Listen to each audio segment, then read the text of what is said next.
This is a narration of a percha presentation that was made on the 7th of December, where the Workplace Consulting Organisation debated with the British Council for Offices that the office is dead, the workplace of the future will be dispersed and virtual.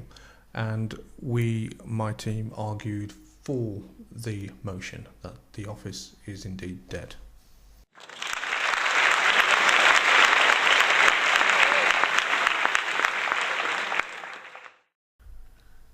So, we've seen a couple of weeks of disruption to commuters.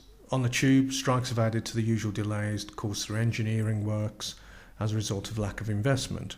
Boris has a plan, but he also has a shortfall, and disruptions are expected until 2014 and beyond.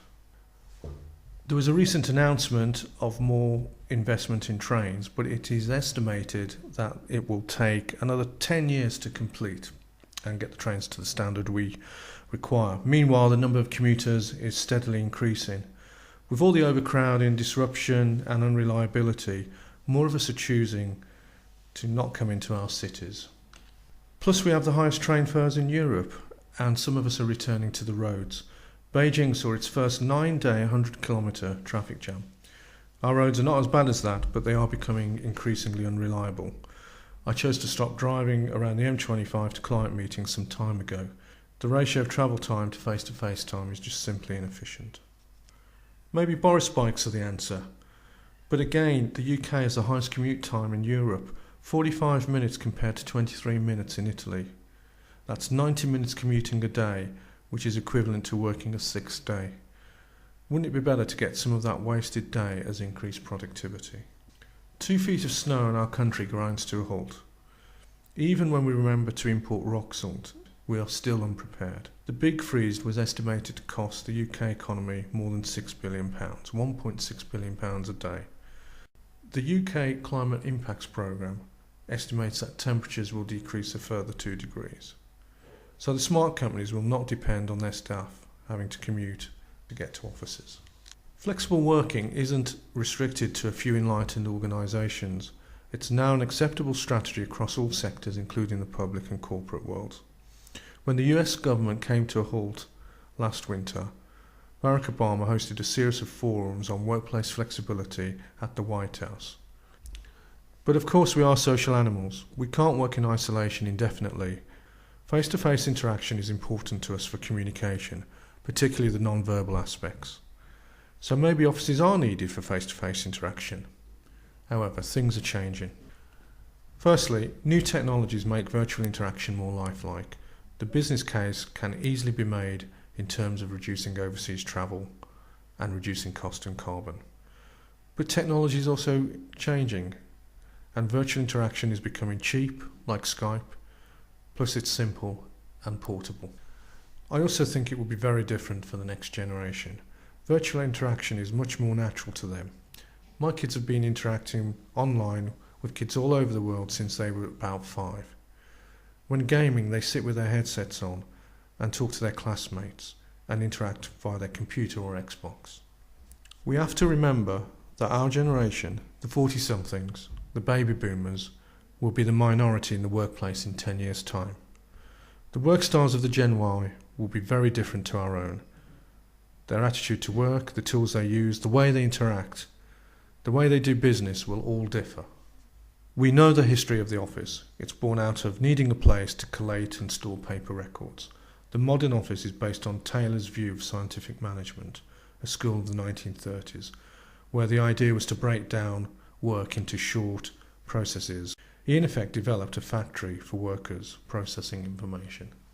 But there have been many management theories developed since Taylorism. The new democratic office is a direct response to Taylorism.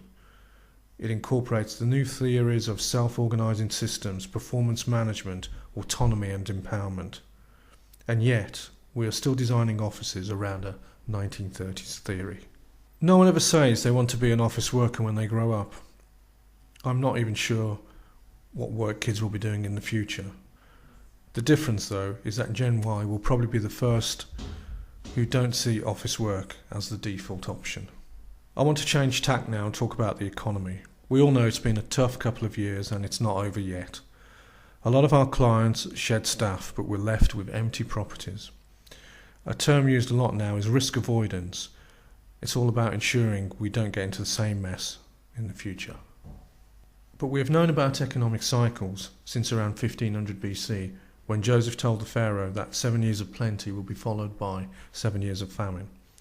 UK GDP cycled regularly from post-war to the end of the manufacturing economy in the 70s.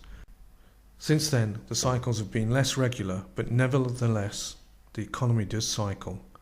It seems strange to me that we take on additional property during a boom, rather than manage supply and demand within existing portfolios. The quaternary economic sector, or innovations economy, is accepted as the next economic age. We move from manufacturing to the service industry. For the UK to stay ahead, we have to move towards a more innovative and creative-based industry. We know from our own studies that offices aren't the most creative of places. The bath, walking the dog, tend to be the places people mention when being creative alone, or the pub when working in a group.